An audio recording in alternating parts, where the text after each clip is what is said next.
Crop क्या होती है? What is crop? Some kind of plants are cultivated on a large scale are known as crop. जो एक ही तरह के प्लांट हैं और वो बहुत ही एक लार्ज स्केल में उगाए जाते हैं, उसे कहते हैं क्रॉप। ठीक है। Crop are various kind like grain, fruit, vegetable etcetera. जो भी हमारे क्या होते हैं क्रॉप, बहुत ही ज्यादा लेवल पे, एक लार्ज स्केल पे एक ही तरह की फसल को उगाया जाए, उसे हम क्रॉप कहते हैं। जैसे कि ग्रेन हुआ, फ्रूट हुए, सब्जियां हुई, ये सब चीजें। They are grown different climate, temperature and area. क्या होता है क्रॉप? कि एक ही तरह की फसल को बहुत ही लार्ज स्केल में उगाया जाता है, जैसे कि ग्रेन को, फ्रूट को या सब्जियों को, उसे हम क्रॉप कहते हैं।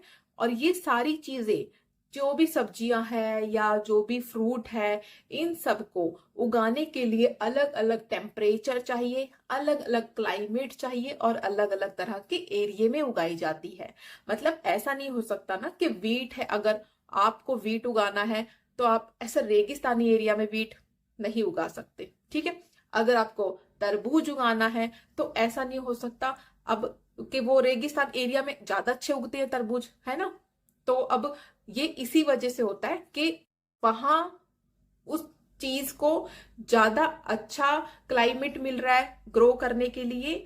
और जैसे अब मान लो जो वीट वगैरह हैं, ये हरियाणा पंजाब वाले एरिया में ज्यादा उगते हैं, क्योंकि यहाँ का क्लाइमेट जो वीट है उसके लिए ज्यादा अच्छा है। ठीक है। जो टेम्परेचर चाहिए उस फसल को, जैसा एरिया चाहिए, जैसी सॉइल चाहिए, तो यही होता है कि क्रॉप भी अलग अलग तरह के क्लाइमेट में, अलग अलग तरह के टेम्परेचर में, अलग अलग तरह के एरिया में उगाई जाती है।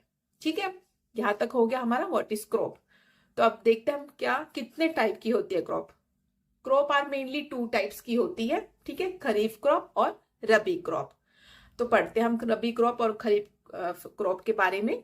टू टाइप्स की है। Number one, kharif crop. Kharif crop are usually sown during the rainy season. ठीक है। जो खरीफ की फसल होती है, ये जो रेनी सीजन आता है, बारिश का मौसम होता है, उसके दौरान ही उगाई जाती है। और ये बारिश का मौसम कब होता है? जून टू सितंबर। तो खरीफ की फसल यूजुअली सोन की जाती है ड्यूरिंग द रेनी सीजन, जो कि फ्रॉम जून टू सितंबर में होती है। इसके एग्जांपल्स क्या है? मेज, सोयाबीन, नट्स। ठीक है। बाजरा हो गया, सोयाबीन हो गया, और जो भी ग्राउंड नट हुई या कोई भी नट्स वगैरह होते हैं, ये सारी खरीफ की फसल में ही होते हैं। और इसको हम जून से सितंबर के बीच में ही उगा सकते हैं। नेक्स्ट है हमारा रबी क्रॉप। रबी क्रॉप क्या होती है? Rabi crop are usually sown during the winter season. ठीक है। रबी क्रॉप को हम सिर्फ विंटर सीजन में ही उगा सकते हैं, फ्रॉम अक्टूबर टू मार्च। ठीक है। सर्दियों का मौसम कब रहता है? अक्टूबर से मार्च के बीच में। और ये रबी क्रॉप तभी उगाई जाती है। एग्जाम्पल है हमारा वीट, ग्राम, पी, शुगर केन एक्सेट्रा। हरी सब्जियां वगैरह, ये सब हमारी रबी क्रॉप में आती है।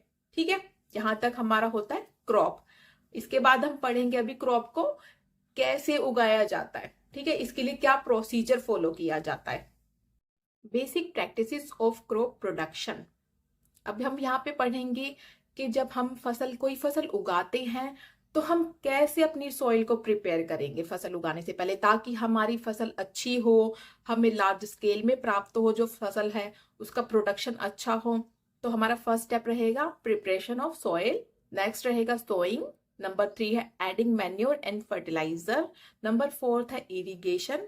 नंबर 5 है प्रोटेक्टिंग फ्रॉम वीड्स। नंबर 7 है हार्वेस्टिंग। और नंबर 6 है हार्वेस्टिंग और नंबर 8 है स्टोरेज। ठीक है। तो प्रिपेयर कैसे करेंगे सॉइल को?